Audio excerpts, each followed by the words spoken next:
Most fly lines today come with a welded loop in the end of the line, something like this. And that's great, they work well, they're durable, and you should use them. If your fly line does not have a welded loop in it, or sometimes you can, for the back of the fly line where there's not a welded loop, you can make a braided loop like this. They are extremely durable, they're bomb-proof, they go through the guides nicely. They are a little bit more work than just doubling the fly line over and whip finishing it or using 2 nail knots, but these are the cat's meow when it comes to a loop, and we're going to show you how to make one. For materials, you're going to need some braided mono. Here's some here, and the left is 50 pound. Here's some 35 right here that you can use for smaller lines. This brand has a smoother weave and is really nicer to work with, but sometimes more difficult to find. You will also need some type of wire to use to thread. This is an old piece of guitar string just cut and bent into a V. This is a piece that was done more permanently, but I've kind of banged it up. You can put a swivel or a key ring or something in the end of it if you want to have something to pull on, or you can just use pliers. Nail knot tool is handy, or if you're not going to use that, just some thread and a bobbin to whip finish, and of course a pair of scissors and maybe some 8 or 10 pound mono. So now let's get started. You're going to want to cut about 18 inches of mono like this, and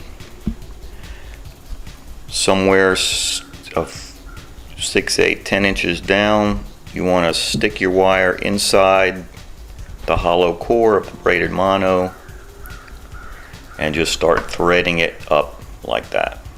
Just stick it on up in there a little ways, and then push it back out.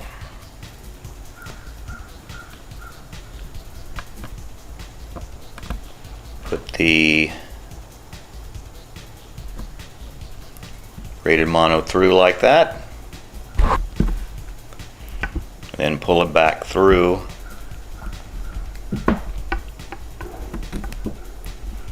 like so till it comes out, and that's the loop you've started to make right there. Now if you're not going to fish for big game, you can actually pull this out a little bit, trim it, pull it back in, and take some Loctite 406. This is very hard to find. I've only been able to buy it online. Take a drop of this, put it like right here, maybe at the joint. It's very thin. It will wick through the braided mono and glue it together, and you'll have your loop. And that's pretty tough. I like to do one extra step that makes them marlin proof. And this is by putting a stitch in here. You're going to reinsert your wire, go up to somewhere near where your previous end came out, like that.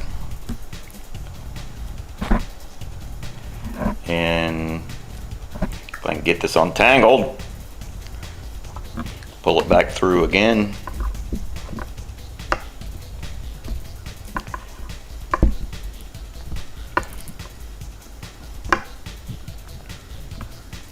And now one little point right here. Sometimes it's a good idea to stick your loop on a pen or a pencil so that you don't lose it. You can actually end up, pulling this all the way through and closing your loop up. So you don't want to do that. So now what you've got,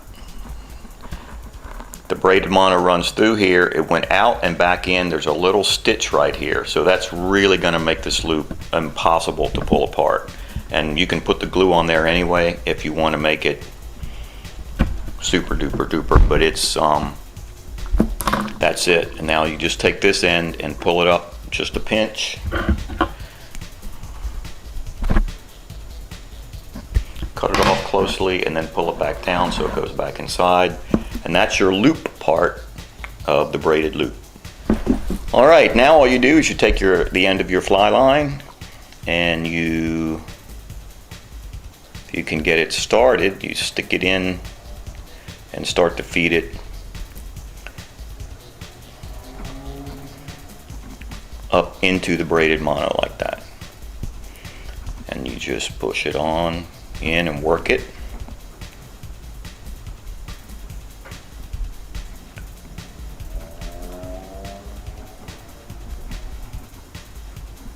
Okay, now we've got our loop, and the fly line starts here and it goes all the way up inside the braid up to where it ends here. And you can pull on this thing, you can put that loop there and pull on the fly line, and it's not gonna come apart because of the Chinese finger puzzle thing. So now all we have to do to finish it, you can tie a nail knot right on here to keep this from fraying and put a little Plyo-Bond or other glue on there, or you could put some thread on here like this and whip finish it.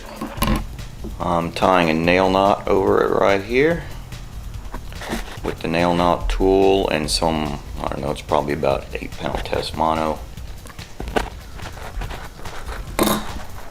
Gonna pull that. We've got our nail knot, and you're just going to trim. Nail clippers are better for this, but just to give you the idea, you're going to trim this down like that. Trim all that as close as you can. Cut the other tag in,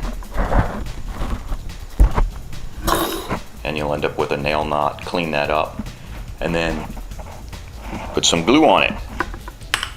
You can take some Plyo-Bond, or I like this stuff, it's spray, clear spray, liquid tape, electrical tape, blah, blah, blah. You can just spray it on over there. Works very nicely.